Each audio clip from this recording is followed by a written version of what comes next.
한동안 사실 UFO에 대한 얘기가 좀 쑥 들어갔는데 요즘 갑자기 또 UFO 그래가지고 지금 많이 언론을 타시는 것 같아요. 예. 뉴키즈 on the Block도 나왔더만. 예. 거기서도 UFO 얘기했어요? 그렇죠. 이제 UFO 전문가니까. 아니 우석대학교 교수님이 어떻게 UFO 전문가가 그랬어? 글쎄 말이에요.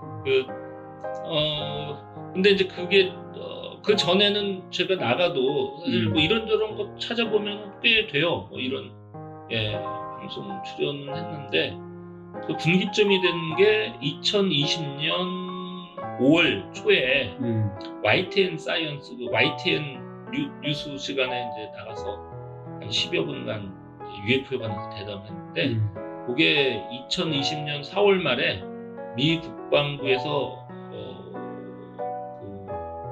미국 그 해군 조종사들이 UFO를 동영상을 찍은 게 있었어요. 네. 그거가 그 전까지는 그게 미 해군 조종사가 찍었다는 걸 공식적으로 인정을 안 하고 있었는데 그걸 인정을 했어요. 네네. 4월 말에. 그래서 5월 초에 그 여러 이제 방송이 스케줄이 잡혔죠. 그래서 제일 먼저 나간 게 이제 YTN이었고 그 다음에 이제 TBS의 김어준의 뭐 뉴스공장 거기도 이제 잠깐 좀 나고 정치 얘기 아닌 얘기를 했네. 네, 뭐 그래서 하여간 짤막하게 PR하고 나왔고 그런 게 있었고 이제 올해 들어서 이제 뉴퀴즈 온 더 블락 당신이 혹하는 사이 뭐 이런 프로 나갔었고요. 그런 데도 나갔어요. 그리고 최근에 그 MBC 라디오의 그 표창원이 또 진행하는 또 뉴스 쇼가 있더라고요. 거기도 나갔죠.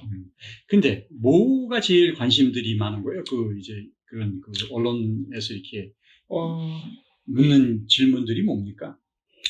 일단은 미국 국방부가 요즘 와서 왜 그렇게 태도가 바뀌었는지 근본적인 게 핵심적인 그 메시지가 뭐냐 이제 그거를 이제 자꾸 묻는 거죠. 네. 근데 이제 이거는 좀 이제 나눠서 생각을 해야 되는데요. 그 미 국방부 수뇌부들 생각은 아직까지도 그건 어쩔 수 없어요. 그거를 전향적으로 뭘 인정하는 순간 이게 감당이 안 되니까 계속 보수적인 스탠스를 계속 유지하고 있고요. 그래서 정확한 입장은 그게 무슨 UFO가 외계인과 뭐 관련된 거라는 그 증거는 없다. 그리고 그게 이제 어떤 아직까지 알려지지 않은 어떤 자연현상이나 또는 이 적국의 그러니까 중국이나 러시아의 어떤 비밀 무기일 가능성은 좀 있을지도 모르겠다. 이런 거죠. 그러니까 좀 앞으로 예의주시해서 한번 조사는 해보겠다. 이 정도 스탠스죠. 근데 그거 타고 그 밑에 실제적으로 UFO를 목격하는 미군 조종사들하고는 그게 많이 다르고요. 또 그 중간에 미군 조종사를 또 인터뷰하는 그런 정보계통의 실무자들 생각도 좀 다르고 그다음에 그거를 사실상 폭로하는데 중요한 역할을 한 언론 뉴욕타임스를 비롯한 그 언론들의 시각도 조금씩 달라요. 그래서 그걸 이제 조금씩 나눠서 생각해 보면 그 뉴욕타임스가 사실은 2017년에 이 문제를 최초로 터뜨렸는데요. 거기에 시각은 그 다양한 스펙트럼을 다 모았다고 보면 돼요. 실제로 취재하는 기자들이 3명인데요. 한 명은 원래 뉴욕타임스의 기자, 또 한 사람은 전직 기자. 그러니까 전에 이제 베테랑 기자였다가 이제 전업으로 자기 책을 그런 사람이고 나머지 하나는 UFO 연구자. 이렇게 3명이 기사를 써요. 자, 그렇게 되면 결국 뉴욕타임스도 상당히 권위 있는 언론이기 때문에 이걸 굉장히 뭐라 할까 너무 센세이션하게 가면 안 되잖아요. 그래서 이걸 누르는 역할을 하죠, 한 사람이. 그래서 보면 정부 그 고위층의 얘기, 그 입장하고 이른바 이 기자가 주로 상대하는 거는 목격자는 상대 안 해요. 정부 관료, 그다음에 전문가, 그러니까 정보 계통에 있는 사람. 아우 죄송합니다. 하다 보니 그러니까 정보 계통에 있는 사람, 그다음에 전문가, 그러니까 민간 전문가들.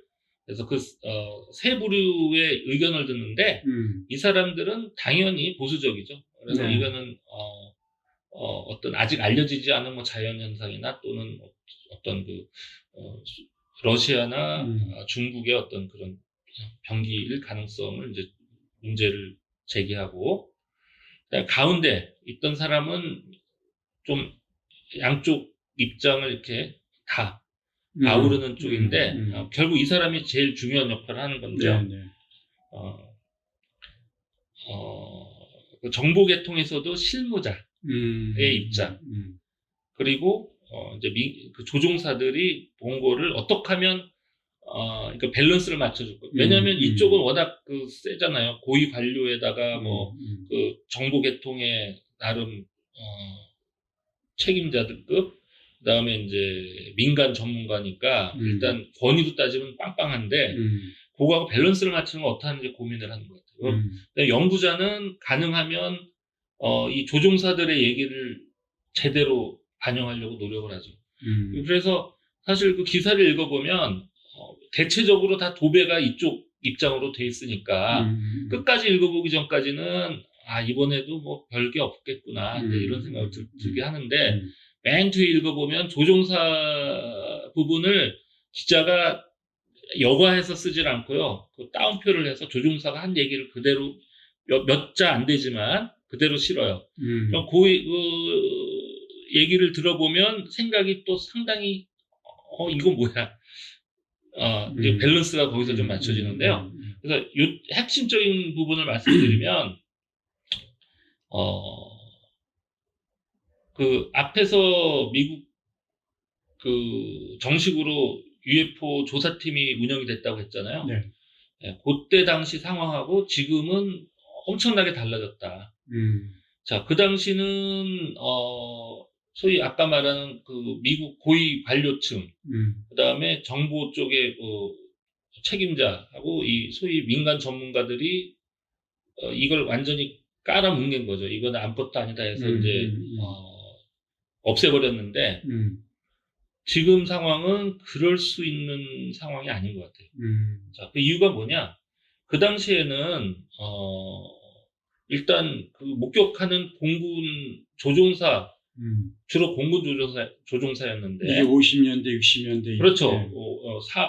50년, 60년대 그때 일단 숫자도 엄청 적었고 그 다음에 거기다가 UFO를 목격하는 그 횟수도 어쩌다가 보는 그런 수준.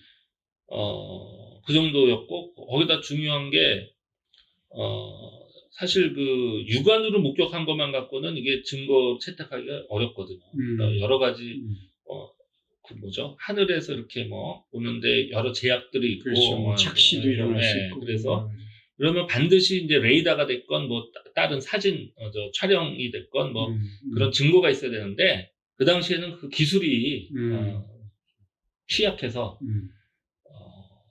소위 전문가들이 그거는 뭐 예를 들어서 뭐 어떤 게 있냐면 기온 역전층이라는 게 있어요. 그러니까 기온이 그러니까 서로 다른 온도의 대기들이 이렇게 서로 마주치게 되면 그 온도가 확실히 다른 층들이 대기층이 생길 수 있거든요.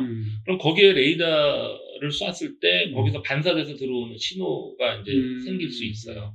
그럼 그게 마치 거기에 어떤 물체가 있는 것처럼 이제 보이는데, 이제 그런 거를 정확하게 분간해낼 수 있는 기술이 없었죠, 그 당시에. 네.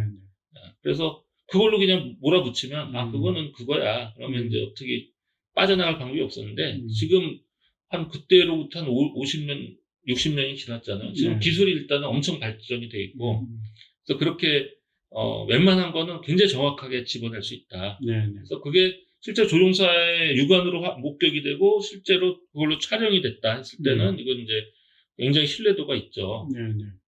어, 근데 그 사진, 이 동영상에서 보니까 잘 모르겠던데, 그 너무 멀고 조그맣고 그래가지고. 근데 그게 사실은, 이런 문제가 있어요. 사실 저도 처음에 작년에 그 동영상 갖고 이제 YTN에서 얘기할 때는 네. 그 동영상 자체는 UFO로서의 가치가 좀 떨어져요. 그러니까 UFO라고 할 땐 그게 왜 UFO냐면요. 일단 그 비행 특성이 우리 기존의 비행체하고는 탄약이 다른 거죠. 그러니까 어느 정도냐면 속도가 음속의 수십 배. 아직까지 우리가 개발한 비행체 중에 그 정도로 내는 게 극초 음속인가요?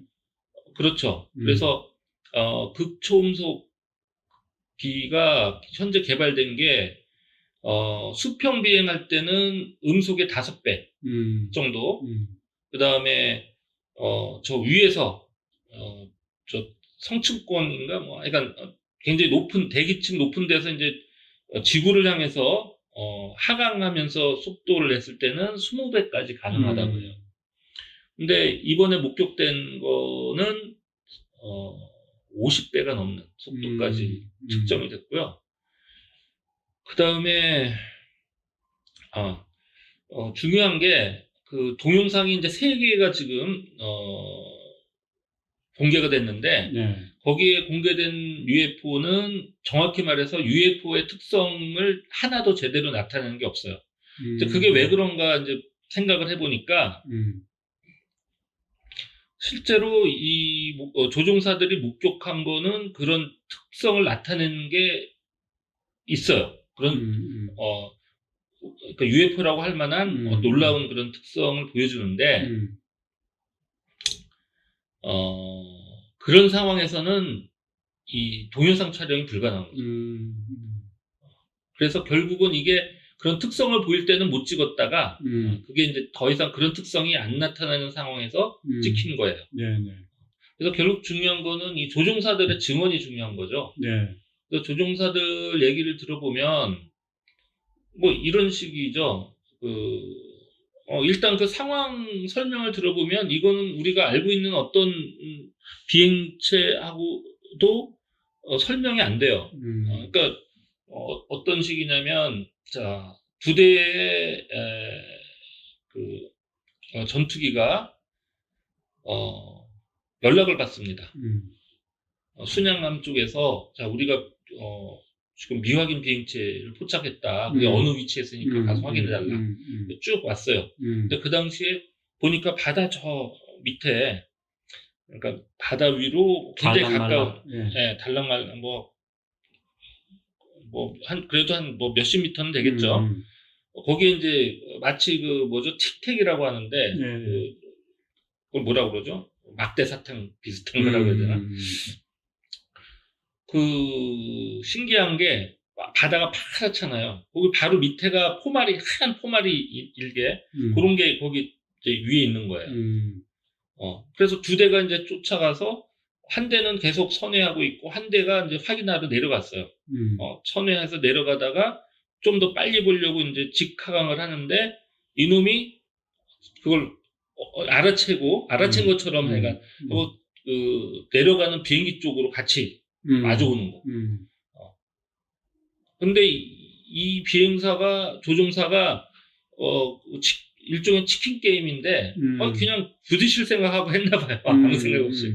굉장히 가까이 다가갔는데, 어느 순간에 없어져 버렸어요, 이게. 그래서 실제로 나중에 그 CBS의 그 60minutes라는 이제 거기에서 그 상황을 이제 설명하는데, 처음엔 그냥 disappear 했다고. 네, 그렇게 설명하고, 제 참으로도 역시 disappeared 그래요. 근데 이제 본인이 그렇게 하고서 대답을 했는데, 이제 이해를 못하나 보다 판단하고, 이제 여기서 방향 바꿔서 이제 속도를 내서 이제 떠났다. 이제 다시 재차 설명하는데, 근데 그 상황은 말 그대로 disappear한 거예요. 이 사람 눈으로 봤을 때. 왜냐? 엄청난 속도로 한순간에 있었는데 없어진 가버렸으니까. 거니까. 네. 근데 그 속도를 근데 그 당시에는 그게 얼마인지 속도를 어림할 수가 없어요. 그걸 뭐 음. 찍은 것도 아니고 그런 게 아닌 상황이기 때문에. 근데 그 비행기 전투기에는 2명이 타는 비행기죠. 그렇죠. 한 비행기에 2명 해서 총 4명이 본 거죠. 4명이 본 네. 거죠. 그래서 일단 그 목격자도 굉장히 많고 그래서 그렇게 빨리 움직인 거는 사라졌다고 생각할 만큼 빨리 움직일 수 있는 비행체는 자기는 모르는 그런 거는 자기는 보도 듣도 못했다 이제 그런 얘기를 하거든요. 그래서 그런 상황. 근데 그게 이제 어디 한 100km 정도 떨어진 데서 다시 이제 거의 정지하다시피 하고 그게 저쪽에서 그 뭐죠? 아까 순양함에서 그걸 다시 확인해 갖고 거길 다시 알려줘요. 그래서 쫓아가 갖고 이제 그때 동영상을 찍은 거죠. 그래서 그런 상황이 있었다는 거. 근데 그거는 태평양. 그러니까 2004년도에 그 남캘리포니아의 그 태평양 쪽에서 한 200마일 일어난 일이에요. 예, 벌써 일어난 일이고 2004년도에. 그 다음에 대서양 쪽에서도 그 UFO 목격 사례가 있는데 그 상황은 더 재밌어요. 그러니까 항공모함이 이제 떠 있고요. 플로리다 그 동쪽에서 떠 있었고 거기 위에 이제 그 전투기들이 자기들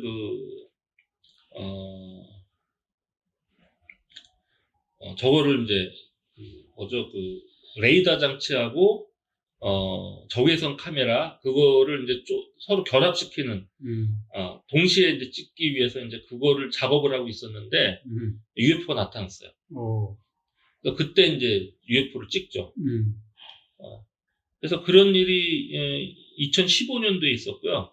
그래서 그 편대의 편대장이 그 CBS의 60minutes에 출연해서 인터뷰를 해요.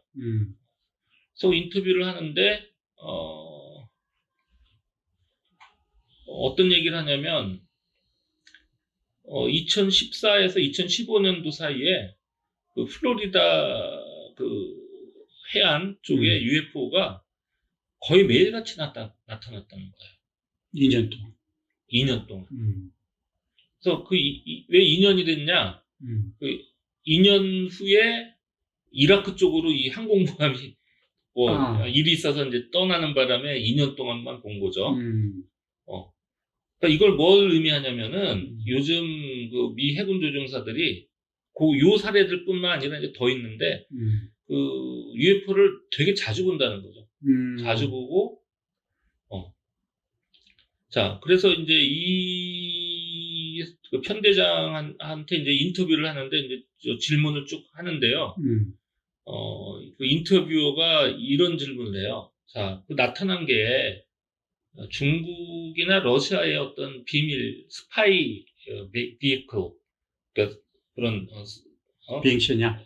뭐 이렇게 스파이를 그런 목적으로 온 그런 거라고 생각하느냐 그러니까 뭐 그럴 수도 있겠죠. 이 정도 얘기하고 일단은 그걸 완전히 부정하진 않아요.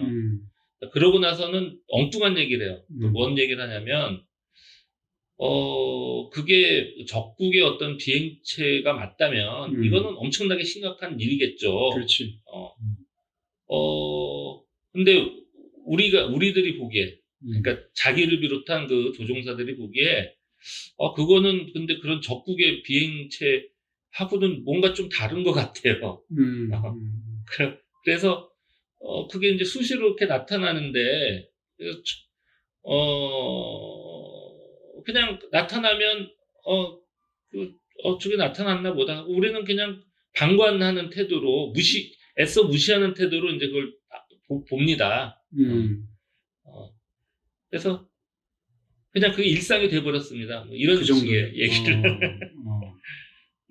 근데 그 전에 비하면은 굉장히 자주 나타난 건가? 아니면 그 전에도 자주 나타났는데 못 봤을 뿐인가? 아니면은 어떻게 보세요? UFO 웨이브라는 게 있어요. 그래서 그게 어느 장소와 시기에 집중해서 UFO가 나타난다는 거죠. 근데 제가 판단컨대 다른 데는 잘 모르겠고 그 플로리다 그쪽 그 동부 그쪽은 이른바 그 UFO 웨이브에 해당하는 버뮤다 시기였다는 트라이앵글도 있는 그쪽인가요? 그렇죠, 그렇죠. 예, 거기에서 트라이앵글. 가깝죠. 예, 예. 예. 이제 그런 거라고 봐야 되는 거죠. 그러니까 그 지역에 그 시기 동안에 엄청 많이 나타났던 거죠. 그래서 저 편대장 말고도 다른 부대의 다른 조종사들이 또 UFO 찍은 게 많아요. 그 시기에. 2010. 심지어는 2019년에도 또 좀 나타나서 많이 찍었고. 그러니까 미국의 조종사들한테는 미군 조종사들한테 이게 일상이 됐고요. 근데 한 가지 재밌는 게 저기 1950년대, 60년대는 미 공군 조종사들이 주로 이제 목격을 해요. 네네. 근데 그게 이제 지금은 해군으로 넘어왔어요. 그래서 그 이유가 뭔가를 이제 고민을 해보니까 그 당시에는 미국 본토에 주로 이제 공군들이 주로 그러니까 군들이 본토를 방위하기에도 급급했고 그래서 좀 멀리 떨어진 바다까지 커버리지가 좀 안 됐던 측면. 그리고 그게 이제 공군이 그때는 주력이었으니까 공군 조종사들이 이제 봐도 주로 봤을 것이다. 근데 이제 나중에 항공모함들이 많이 만들어지고 미 해군이 그 역할 그리고 범위가 넓어지면서 미 해군들이 보는 기회도 더 늘어났는데 그다음에 미 공군이 UFO를 목격했을 경우에는 대부분 요즘 와서는 UFO 취급을 잘 안 하는 경우가 많을 것이다. 왜? 지상에서는 드론들이 워낙 많잖아요. 드론 및 온갖 비행체들이 많기 때문에 그걸 UFO라고 해서 정확하게 분간하기도 쉽지 않고 잘못했다가는 웃음거리가 되니까 봐도 이제 거의 얘기를 안 하는 편이고 근데 이제 이 바다에서는 상황이 다르죠. 왜냐면 특히 육지에서 뭐 몇백 킬로 떨어져 있으면 거기까지 드론을 띄우고 뭐가 활동하기가 거의 불가능하고요. 그리고 이 목격되는 비행체가 초고성능이기 때문에 우리가 알고 있는 어떤 유형의 드론도 그렇게 초고성능으로 동작이 불가능하잖아요. 그러니까 성능이 고성능은 굉장히 빠른 속도나 뭐 이렇게 된다면은 공중 체류 시간이 엄청 짧아져야 되잖아요. 그래서 그런 문제가 있는데 실제로 해군 조종사들이 목격하는 거는 이제 그걸 다 극복한 거죠. 그러니까 굉장히 오랜 시간 떠 있으면서도 굉장히 빠르게 움직일 수 있는 그런 비행체고, 심지어는 바닷속에서 뛰어나와서 공중을 움직이다가 대기권 바깥으로 나가는 뭐 이런 정도의 그 고성능을 보인다는 거죠. 결국에는 이 미확인 비행 물체에 관심을 우리가 갖는 이유의 그 핵심은 다른 외계의 다른 생명체, 그것도 이제 굉장히 이렇게 지식 체계가 높은, 우리보다도 좀 더 높은 그런 생명체의 존재 여부와 연관시켜서 생각하는 거 아니에요? 당연하죠. 그래서 사실 칼 세이건이 어렸을 때 또 젊은 시절에 UFO가 외계의 비행체라는 거를 이제 믿었어요. 제가 쭉 그 전기를 읽어보니까. 근데 어느 순간에 이제 그걸 접고 출세 가도를 이제 달리는데, 이제 그 접은 시기도 미묘하고, 근데 이제 그 칼 세이건이 믿었던 어떤 근거가 되는 몇 가지 사상들이 사실은 있어요. 1940년대부터. 그게 뭐냐면은 페르미 패러독스라고 해갖고, 엘리코 페르미라고 유명한 물리학자인데요. 이 사람이 생각해보니까, 우리 은하계, 또 다른 은하계, 뭐 이것저것 생각해봤을 때, 자, 우리가 여기 지금 이 정도 문명을 구가할 정도면 이미 다른 세계, 다른 태양계, 다른 은하계에선 우리보다 훨씬 먼저, 훨씬 발달한 그런 생명체들이 당연히 차고도 넘칠 것이다. 그럼 그 사람들이 우리의 문명 발전의 그 연장선상에서 봤을 때 당연히 이 먼 탐사라든지 뭐 이런 거는 분명히 했을 거고, 그러면 이미 우리 은하계가 식민지가 돼 있을 것이다. 다시 말해서 상당히 지적인 존재들이 이미 다 컨트롤하고 있을 것이다. 그런 결론에 도달해요. 네. 근데 그랬을 경우에 그럼 근데 왜 지구에는 그런 게 흔적이 안 보이냐? 이제 이런 의문을 제기해요. 네. 그러자마자 UFO가 나타난 거야. 네. 근데 그러고 나서 계속 논란이 됐었는데 칼 세이건이 사실은 그런 류의 생각에 처음에 동조를 한 거죠. UFO가 바로 그럼 그거 아니겠냐? 그 지적인 어떤 외계인들이 우리 우주를 우리 태양계를 이미 식민지화했다는 그 증거가 UFO다. 이제 이런 생각을 거의 했었는데 세티 계획에 발을 들이면서 이제 그거를 그런 데서 발을 빼죠. 세티, SETI. 그게 뭐예요? 세티 계획이라는 거는 전파를 신호로 먼 곳에서 우리 지구를 향해서 날아오는 어떤 그런 의미 있는 지적인 신호를 이제 포착을 하자. 전파 신호를. 굉장히 많은 레이더 같은 큰 거대한 그게 받아들이는 거 아니에요? 뭐 그런 이제 사업에 주도적으로 뛰어들죠. 거기겠죠. 그래서 그건 근데 철학이 다르죠.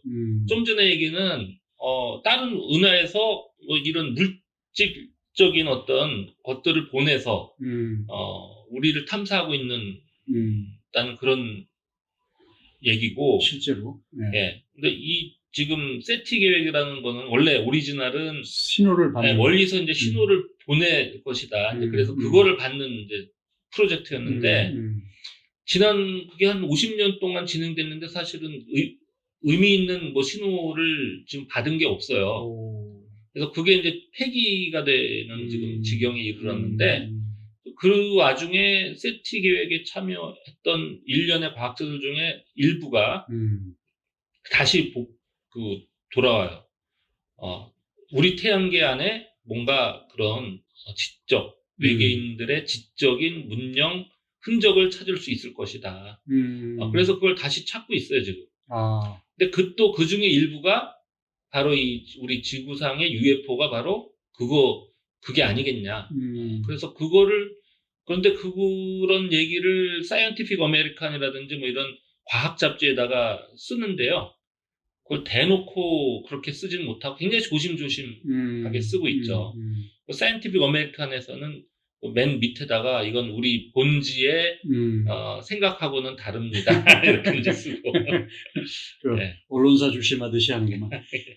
근데 결국에는 우리가 상식적으로 생각해 볼 때 그냥 그런 거를 다 무시하고 모르는 사람이라도 우리가 그냥 합리적인 생각을 한다면은 만약에 다른 지적 존재가 존재하지 않는다면 이 우주, 이 방대한 이 공간, 이거 너무나 공간의 낭비 아닙니까? 네, 그렇죠. 이미 누군가가 그 말을 했는데 아주 그게 굉장히 명언이에요. 예. 그러니까 근데 거기에는 또 어떤 게 전제가 있냐면요. 사실은 우리 지금까지 우리 물리가 됐건 제가 물리 공부를 했지만 또 이런 천문학 또는 천체 우주 이론에서는 이게 철저히 유물론적인 것만 다루고 있어요. 유물론적인 예. 거. 그래서 이 생명 현상에 대해서는 사실은 아직 제대로 된 접근이 지금 안 되고 있다고 봐요. 다시 말해서 다윈의 진화론이 됐건 아니면 뭐 생명의 기원에 대한 여러 가지 이제 그 가설이 됐건 아직 내가 봤을 때는 그게 궁극적인 어떤 이론은 아니라고 보거든요. 그래서 이 생명의 문제, 또 이 우주가 물질로만 되어 있고 그런 물질이 우연히 서로 인터랙트 해갖고서 우리 이런 생명체를 만들어내고 이런 복잡한 운명도 만들어냈다. 이제 이렇게 생각하는 거는 저는 좀 아니다 이런 생각을 하고요. 그래서 사실 제가 원래 물리학을 하려고 이렇게 뛰어들었다가 좀 공학 쪽으로 이제 빠져나온 이유 중에 하나가 사실 물리를 제대로 하는 사람들은 자기 나름 일종의 이제 이건 종교일 수도 있거든요. 이제 그렇죠. 철학적인 이제 그거를 받아들일 수가 없었죠. 그래서 그네들의 유물론적인 것이 나는 뭔가 좀 문제가 있다 그 생각을 해석했는데 결국 이 지금 외계의 지적인 생명체 문제뿐만 아니라 우리가 여기 지구상에 이렇게 존재하는 것까지도 아마 다시 좀 생각해 봐야 될 시점이 아닌가. 지금 뭐 안 된 얘기지만 우리 인류가 사실은 자기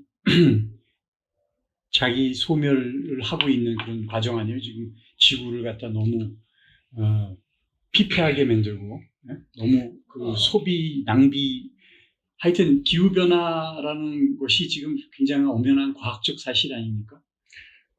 근데요, 저는 이제 거기서 좀 달리 생각하는데, 지구는 결코 피폐되지 않아요.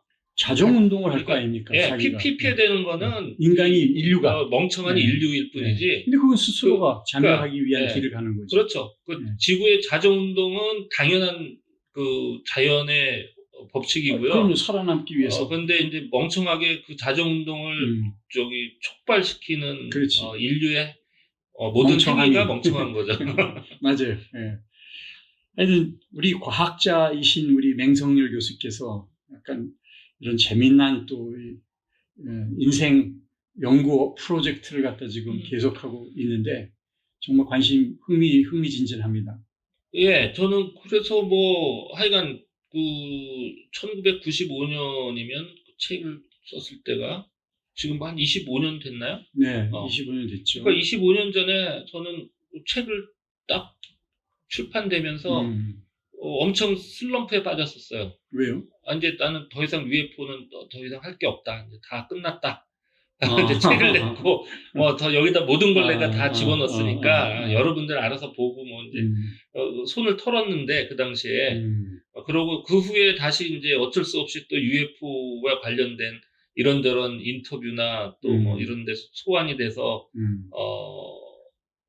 크게 흥미도 없는데, 이제 어쩔 수 없이 끌려서 했던 시기가 있었는데, 요즘 와서는 다시 또 엄청난, 흥미와 거기에 대한 뭔가 앞으로 어떻게 또 전개될 것인가 그런 어떤 관심 이런 걸 갖고 요즘 또 지켜보고 또 살고 있습니다. 그거는 어찌 보면은 미국뿐만 아니라 이제 특히 미국에서 일어나고 있는 그 분위기가 긍정적인 방향으로 자꾸 가고 거기에 대한 관심도 높아지고 그러다 그렇죠. 보니까 그런 거 아닙니까? 그 미국의 이 수뇌부들은 이제 애써 외면하려고 이제 계속 쉴드를 치는데, 자 지금 이게 사건이 이렇게 불거진 게 사실은 그 일반 그 뭐라 그러죠? 우리 보통 사람들을 우습게 봤기 때문에 그런 일이 생긴 거예요. 그러니까 그 미국 안에서 미 국방부 안에서 나름 그 생각을 갖고 있는 그 UFO에 관해서 이게 문제가 있다는 생각을 갖고 있는 그 중간층 그 사람들이 꽤 많이 이제 생겨난 거고요. 그 사람들이 반란을 일으킨 거죠. 그래서 빼돌렸어요, 외부로. 그래서 뉴욕타임스에다가 터뜨렸고, 그 다음에 그런데 그 생각은 그들만이 그냥 뭐라 그럴까 아집으로 또는 그들만이 독선적인 그런 생각이 아니라 실제 필드에서 그 UFO를 목격한 조종사들이 한둘이 아니고 굉장히 많고 그 사람들이 사실은 그쪽의 최고 전문가들이잖아요. 그렇죠. 예. 그런 거를 다 자기들이 오랜 기간 동안 보다 보니까 이건 도저히 숨길서는 안 될 거라고 판단하고 그거를 외부로 유출을 한 거고요. 그래서 어쩔 수 없이 수뇌부들도 지금 끌려가고는 있지만 결국 손바닥으로 하늘을 가리는 것이 아닐까. 이거는. 근데 수뇌부는 확인되지 않고 그런 것들에 대한 그 두려움이 있는 거예요. 이게 만약에 사실로 인정을 한다든지 하는 순간 걷잡을 수 없는 막말로 무슨 종교까지 막 생길 수도 있고 그렇죠. 사회가 그냥 혼란에 빠질 수 있는 그거 때문에 그 걱정이 우려가 큰 거 아니겠어요? 그렇죠. 음. 그래서 수뇌부에서는 끝까지 그렇게 버틸 수밖에 없죠. 뭐 네. 선택의 여지가 없다고 봐요. 그리고 이 소위 말하는 이게 만약 사실로 인정이 됐을 때 이 미국을 보호한다든지 아니면 지구를 이 외계인들이나 미확인 비행 물체가 어떤 그 호전적인 거를 갖고 있는지 아니면 평화적인 걸 갖고 있는지 그걸 모르니까. 사실 그 비슷한 얘기를 칼 세이건이 17살 때 쓴 편지에 그런 게 있어요. 이게 도대체 그런 얘기를 했는데 그렇죠. 이제 굉장히 그 미지의 존재, 그리고 또 우리보다 더 뛰어난 능력을 갖고 있는 그런 거에 조우는 굉장히 두렵죠. 또 공황 상태를 야기할 수 있겠죠. 그리고 만약에 그 다수가 대중이 동요하기 시작하고 불안하게 되면 이건 컨트롤이 안 되는 거죠. uncontrollable. 통제가 안 되고 관리가 안 되면은 그게 이제 두려운 거일 수도 있겠죠. 그렇죠. 네. 그러나 이제 뭐 우리 맹성열 교수님 같은 경우는 그 자체를 관심을 가지고 이게 과연 진짜 있는가 없는가 그리고 확인 가능한가 이런 거에도 오히려 관심이 지도자는 아니니까 뭐 국가를 관리하는 사람은 아니니까 오히려 그 현상을 연구하고 관심을 갖고 계속 보고 그게 사실이길 바라고 사실. 네? 아니 한때 제가 이제 사석에서 그러니까 저 UFO 관심이 이제 어느 정도 끊고서 살 적에 사람들이 묻잖아요. 뭐 이게 UFO 진짜 있냐 없냐 뭐 하면 농담 삼아 그랬어요. UFO 있어야지 당연히 있지. 그러면 이제 왜? 그러면은 그거 있어야지 내가 먹고 살지. 이렇게 농담을 하고 그랬는데 요즘 와서는 그냥 그런 막연한 믿음의 문제가 아니라 그러니까 제가 이제 그 자료를 쭉 다 한번 정리를 해봤거든요. 최근에 이제 매일경제 거기다가 글도 써야 되고 뭐 해서 그래서 종합적인 판단으로 봤을 때 과학자의 한 사람으로서 판단컨대 UFO가 그 외계에서 온 거는 뭐 거의 99.99% 사실인 것 같아요. 그게 현재 상황인 것 같아요. 머지않아 이제는 이 분열된 지구가 하나로 뭉치는 날이 오겠네요. 이제 외계인의 존재가 있다는 게 인정이 될 때 이제 전 지구적인 인류가 똘똘 뭉쳐야지만 되는 거 아니겠어요, 그때는? 근데 저는 좀 낙관적으로 보는 게 그 존재들이 뭔가 현 인류에게 뭔가 해코지를 하려고 했으면 벌써 하고도 했죠. 뭐 지금까지 하는 행동으로 봐서는 뭐 그런 건 아닐 수 있고 또 워낙 수준이 높은 그 지적 존재라면 아마 그런 야만적인 행동을 안 할 수도 있겠다. 물론 이제 칼 세이건은 그 수준 차이를 작게 봤어요. 그래서 마치 그 유럽인들이 아메리카 인디언들을 학살하듯이 외계인들이 그런 공격을 할 수 있지 않겠냐 이제 우려를 했었는데 수준 차이가 그 정도 차이라면 충분히 그럴 수 있죠. 근데 그거보다 훨씬 더 차이가 났을 경우는 아마 그런 건 아닐 수 있다. 철학이 전혀 다를 수 있으니까. 그렇겠네요. 재미네요. 무궁무진하네요, 얘기. 하여튼 오늘 우리 맹성열 교수님을 통해서 흥미로운 얘기를 많이 들었습니다. 아무쪼록 이걸 통해서 돈 많이 버시길 바랍니다.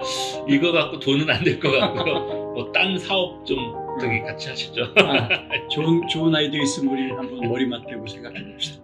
오늘 감사합니다. 네, 감사합니다. 네.